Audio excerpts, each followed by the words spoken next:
안녕하세요. 시온연구소입니다. 시온연구소 오늘은요, 임유진, 홍유나, 김세영, 김보경 선생님의 AI 기반 이러닝과 개인학습에 대해서 미래의 온라인 교육에 대한 책인데요. 이 책에 대해서 같이 좀 훑어보는 그런 시간을 가져보도록 하겠습니다. 출판사는 박영사고요. 2021년 5월 3일에 나온 따끈한 책입니다. 저는 이 책이 페이지가 몇 페이지 안 돼요. 그리고 가격도 10,000원이고 좀 싼 책인데요.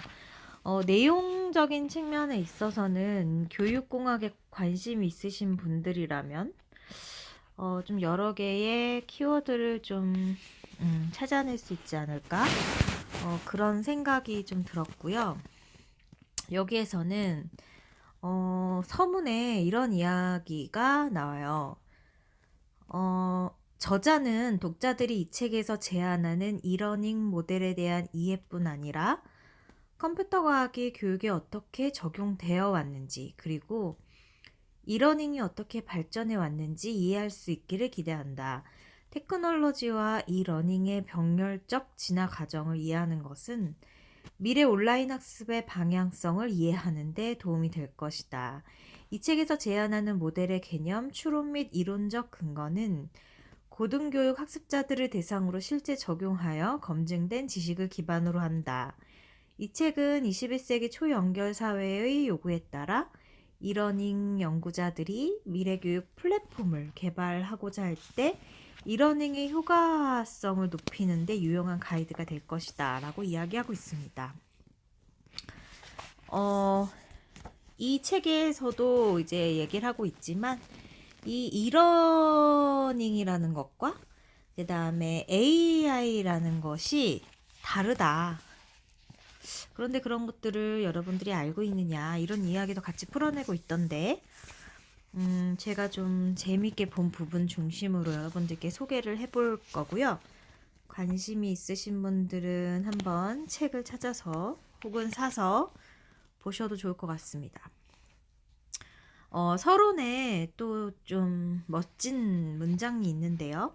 컴퓨터 과학 분야에서의 인공지능과 교육 분야의 이러닝은 일반적으로 서로 연관되지 않는데 그 이유는 서로 호환되지 않거나 상호 보완적이지 않기 때문이 아니라 여러 가지 다른 비기술적인 이유 때문이다 라고 이야기하고 있습니다.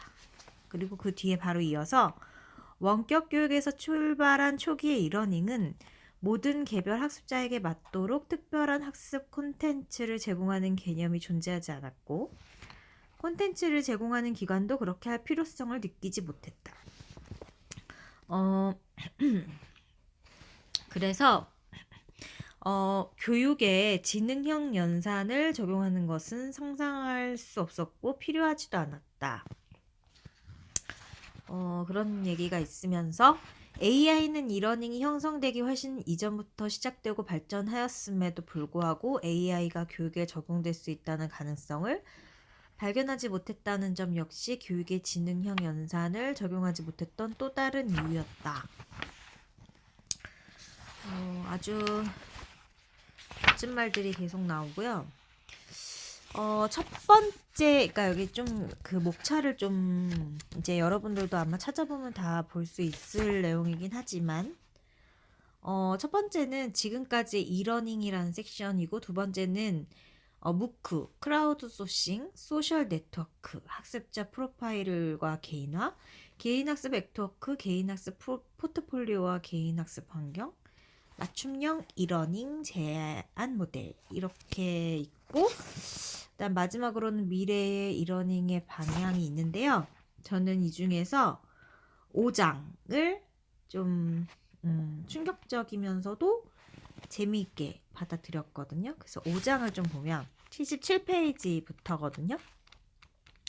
그래서 5장을 보면 그림이 딱 하나 나오는데 이걸 좀 고민해보고 싶다 이런 생각이 좀 들었어요. 그래서 여기서 보면 제목은 개인학습 네트워크예요. 그래서 이걸 영어로 PLN이라고 부르고 그리고 또 풀어서 쓰면 personal area 그리고 네트워크라고 읽는다고 해요. 이 개인학습 네트워크라는 것이 무엇일까?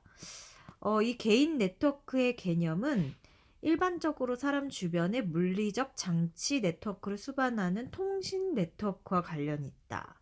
그래서 휴대폰 외에 카메라, 디스플레이 안경, 저장 장치, 웨어러블 헤드폰, 그리고 시계, 스피커 같은 기타 장치를 포함한 네트워크로 연결된 디바이스를 말한다. 라고 되어 있습니다. 그러니까 이 책에서 보면은 개인 학습 환경, Personal Learning Environment의 약자겠죠? 그래서 PLE 안에 개인 학습 네트워크, Personal Learning Network와 그 다음에 개인 학습 포트폴리오, Personal Learning 그 다음에 포트폴리오겠죠? 그래서 이게 이렇게 있는데 PLE는 학습자들이 자신의 학습을 통제하고 관리가 가능하도록 하는 웹 2.0 툴을 사용하는 프레임워크다. 그리고 PL에는 학습자들이 공통 관심사나 프로젝트를 기반으로 형성된 전문적인 관계들이 존재하는 PLE의 차원이다. 라고 되어 있습니다. 되게 어려운 말 같은데요. 이거를 이해하기 위해서 그 개인 통신망의 주요 역할은 사용자가 웹이나 무수한 온라인 정보에 연결된 입출력 장치에 액세스하도록 하는 것이다. 그리고 개인 학습 포트폴리오라는 말이 있는데 개인 학습 포트폴리오는 AI랑 굉장히 밀접한 관련이 있다. 그래서 이 PLP는 학습자 유형별로 가능한 모든 시나리오를 수용할 수 있는 이론적 뒷받침이 가능한 구성으로 이루어져야 한다. 라고 되어 있거든요. 그런데 무엇보다도 이 개인학습 포트폴리오는 이 AI 환경에서 만약에 이러닝이 만들어진다면 자연스럽게 그 한 섹션을 차지하지 않을까. 그런 생각이 들어요. 그러니까 무슨 얘기냐면은 학생이 있고 그리고 이러닝을 가지고 자기가 공부를 한단 말이죠. 근데 그 중간중간에 퀴즈도 나올 것이고 내용을 이해했는지에 대한 어떤 쪽지 시험이 있을 수도 있고 또 클릭이 있을 수도 있고 또 응답이 있을 수 있잖아요. 이제 그런 것들을 데이터로 이제 쌓겠죠. 이러닝 그 하에 그 플랫폼에서.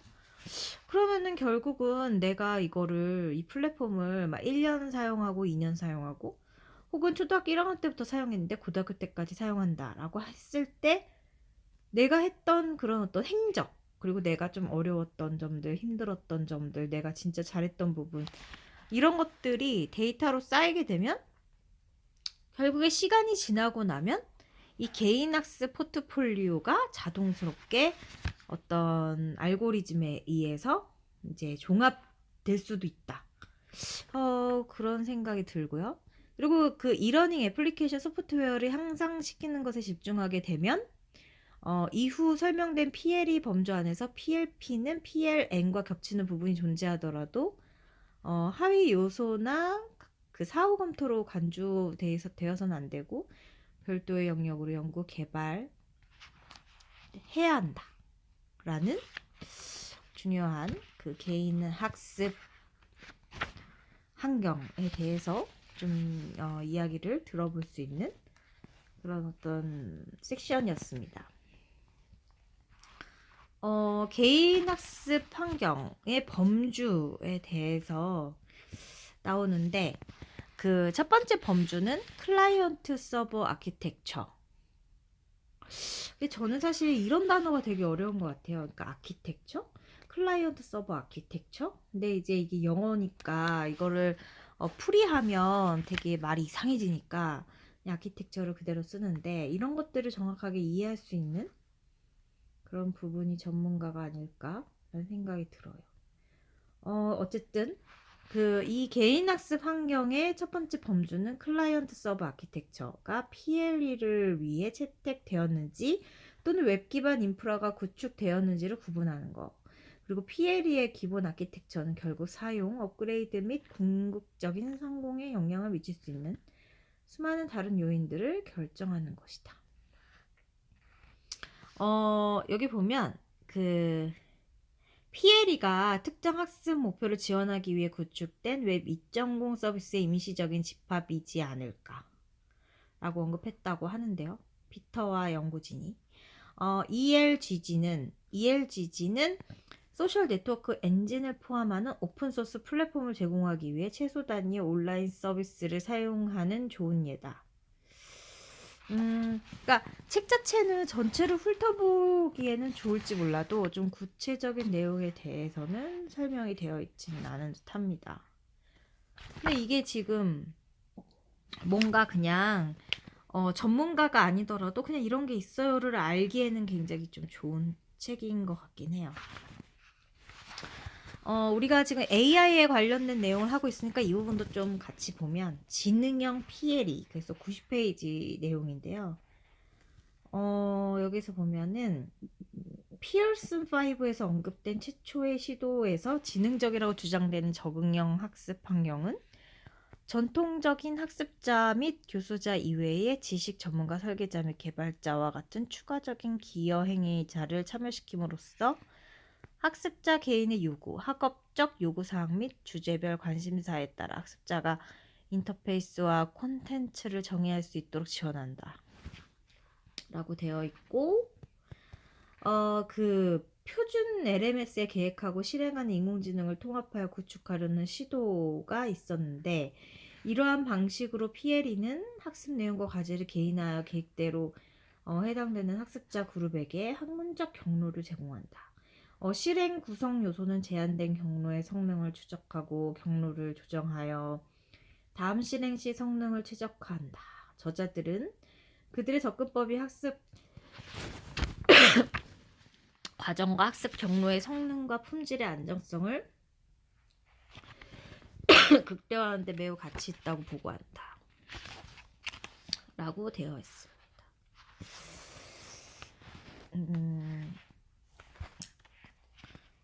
여러분들이 제 설명을 들으면서 좀 관심이 생기는지 모르겠네요. 그래서 이 책은 이런 식으로 좀 그 표면적인 부분, 그러니까 본질적인 어떤 내용보다는 그 표면적에서 우리가 좀 이러한 이러닝이나 AI에 관련한 그리고 개인학습에 관련된 어떤 내용을 좀 이해할 수 있는 내용들이 쭉 나와 있습니다. 그래서 저는 사실 이거를 되게 짧은 시간 내에 쭉 한번 훑어봤는데요. 여러분들도 좀 재밌게 볼 수 있는 그런 시간이 되기를 바랍니다. 그 웹 3.0이 나와 있어요. 웹 3.0, 뭐 웹 2.0 이런 것들에 대해서 여러분들이 잘 이해하고 계신가요? 마지막으로 그 얘기를 좀 하자면 웹 1.0은 이게 약간 수집, 보전, 표현, 소통에 좀 중점을 둔 내용이에요. 그러니까 옛날에 약간 그런 파일 같은 거 넣어놓고 막 계속 쌓아놓는 그런 거. 웹 2.0은 내용을 공유하기 위한 그런 어떤 형태예요. 처리, 조정, 검토, 편집. 웹 3.0은 이제 의미적인 내용을 세멘틱이라고 하는데 추출, 해석, 분석, 구조화 이런 것들을 위한 어떤 기술이다라고 이해하시면 될 것 같습니다. 오늘은 여기까지입니다. 여러분들이 정말 나는 AI에도 관심 있고 이러닝에도 관심 있고 개인학습도 관심이 있다면 그것에 대해 전체적인 맥락을 파악하고 싶다면 이 책을 좀 활용해 보셔도 좋을 것 같습니다. 오늘은 여기까지입니다. 그럼 우리 다음 시간에 또 다시 만나 뵙도록 하겠습니다. 그럼 여러분 안녕.